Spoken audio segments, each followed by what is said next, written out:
తాకట్లో ఉన్న మీ బంగారాన్ని విడిపించి ఆ రోజు ఆన్లైన్ రేటుకి కొంటాం. Sharma gold company. మహిళలకు ఆర్థిక భరోసా అందించేందుకు సీఎం రేవంత్ రెడ్డి వడివడిగా అడుగులు వేస్తున్నారు. ఇప్పటికే ఇందిరా మహిళా పథకం కింద క్యాంటీన్లు ప్రారంభం, ఇటీవల ఇసుక క్వారీల నిర్వహణ బాధ్యతలు, జిల్లా కేంద్రాల్లో మహిళలకు పెట్రోల్ బంకులు, గ్యాస్ ఏజెన్సీలకు ఇప్పిస్తున్న సీఎం తాజాగా మరో శుభవార్తను అందించారు.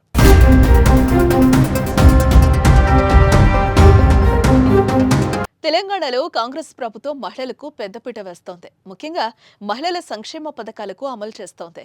గెలిచిన వెంటనే మహాలక్ష్మి పథకం కింద రాష్ట్ర వ్యాప్తంగా ఆర్టీసీ బస్సులో ఉచిత ప్రయాణం కల్పిస్తున్నారు. ఇదే కాకుండా 500 రూపాయలకు గ్యాస్ సిలిండర్ను అందిస్తోంది. మహిళలకు నెలకు 2500 ఆర్థిక సహాయం అందిస్తామని హామీ ఇచ్చింది. వీటితో పాటు మహిళల ఆర్థిక భరోసా కోసం మరిన్ని పథకాలను ప్రవేశపెడుతోంది.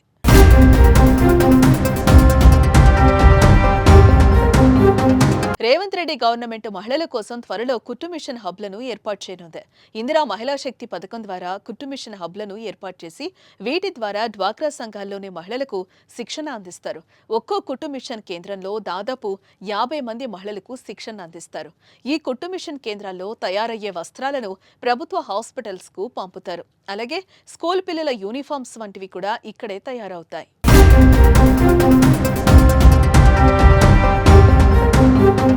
అంతేకాకుండా ఈ కుట్టు మిషన్ కేంద్రాల్లో శిక్షణ పొందిన వారికి మరో ప్రయోజనం కూడా ఉంది. మహిళా శక్తి పథకం కింద రుణాలు కూడా అందజేస్తారు. ఇలా ఆర్థిక బాసటకు అవకాశం కల్పించడంతో పాటు స్వయం ఉపాధి పొందే విధంగా చర్యలు తీసుకుంటున్నారు.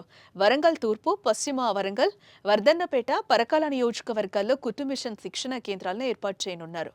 ఒక్కో కేంద్రం ఏర్పాటుకు దాదాపు 20 లక్షలు ఖర్చు చేయనున్నట్టు సమాచారం.